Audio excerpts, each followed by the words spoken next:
Hello friends, સ્વાગત છે તમારું અમારી યુટ્યુબ ચેનલમાં। આજે બનાવવાનો છે મેથીનો રોટલો। અત્યારે શિયાળામાં ગરમા ગરમ મેથીના રોટલા ખાવાની મજા જ કંઈક ઓર છે। મેથીનો રોટલો બનાવવા માટે આ સામગ્રી તૈયાર કરી છે। 1 વાડકી બાજરીનો લોટ લીધેલો છે। મેથી અને ધાણા ભાજી ધોઈને લીધેલા છે।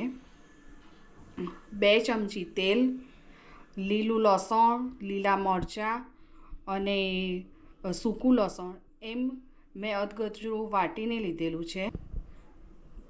1 ચમચી લાલ મરચું, અડધી ચમચી ધાણા જીરું પાવડર અને અડધી ચમચી હળદર લીધી છે। 2 ચમચી જેટલા તલ છે, અડધી ચમચી જેટલો અજમો છે અને હિંગ છે અને સ્વાદ અનુસાર મીઠું છે। હવે આ બધી સામગ્રીને મિક્સ કરીને આપણે રોટલો તૈયાર કરીશું। રોટલાનું મિશ્રણ રેડી કરીએ તે પહેલાં આપણે તવીને ધીમા તાપે ગરમ થવા મૂકીશું।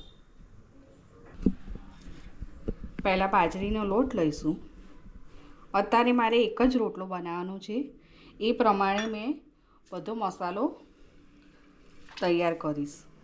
વધારે બનાવવા માગતા હો તો એ રીતના બાજરીના લોટમાં મસાલો તમે એડ કરજો।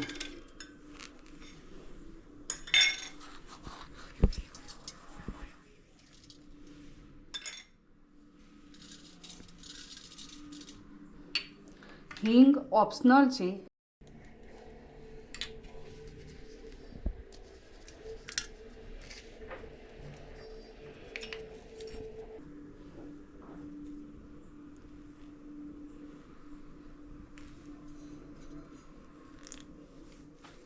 હવે આપણે બધી સામગ્રી આમાં લોટમાં ઉમેરી દીધી છે। લોટને બરાબર બધા મસાલા સાથે મિક્સ કરી દઈશું। હવે થોડું થોડું પાણી ઉમેરતા જઈશું અને લોટને મિક્સ કરતા જઈશું।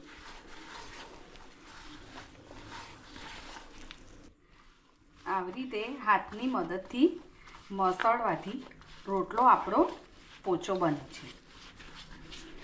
લોટ મસળીને રેડી થઈ ગયો છે। એને આવું મોટું ગુલ્લા જેવો બનાવી દેવાનો। હવે એને હાથની મદદથી થેપીશું।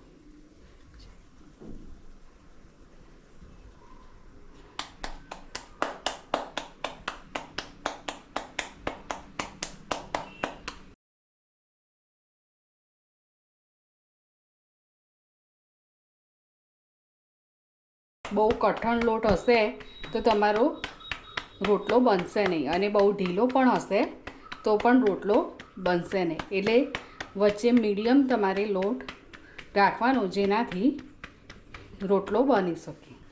હવે થોડો મોટો કરવા માટે કિનારીથી આવી રીતે પાણી થોડું લઈને પ્રેસ કરીને બનાવીશું, જેનાથી આપણો રોટલો મોટો થશે।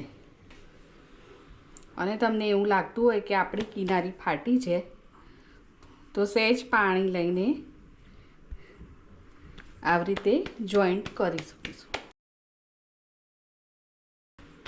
આપણો રોટલો હવે થેપાઈ ગયો છે।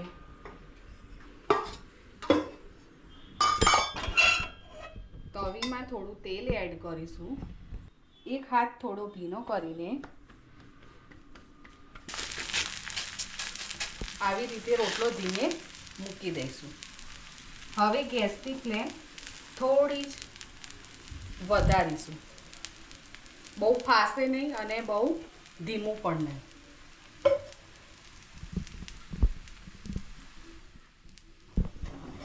હવે જો આપણો રોટલો એક સાઈડથી ચડી ગયો છે તો એને હવે પલટાઈ દઈશું।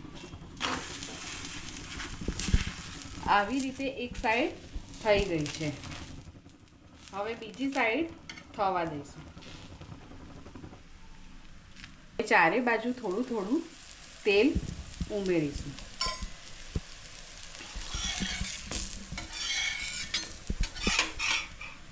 તો હવે રોટલો પલટાઈશું. હવે આ બીજી બાજુ પણ આવી રીતે આપણે ચડી ગયો છે તો થોડું તેલ એડ કરીશું અને એ સાઈડ પહેલાં ચડવા દઈશું. જો આપણો રોટલો એક સાઈડ સારી રીતે ચડી ગયો છે, બીજી સાઈડ પણ સારી રીતે ચડી ગઈ છે. આપણો રોટલો તૈયાર થઈ ગયો છે. આપણો રોટલો મેથીનો મસાલેદાર રેડી થઈ ગયો છે, જે તમે દહીં કે ચા સાથે ખાઈ શકો છો. અમારો વિડીયો તમને સારો લાગ્યો હોય તો લાઈક કરો અને શેર કરો.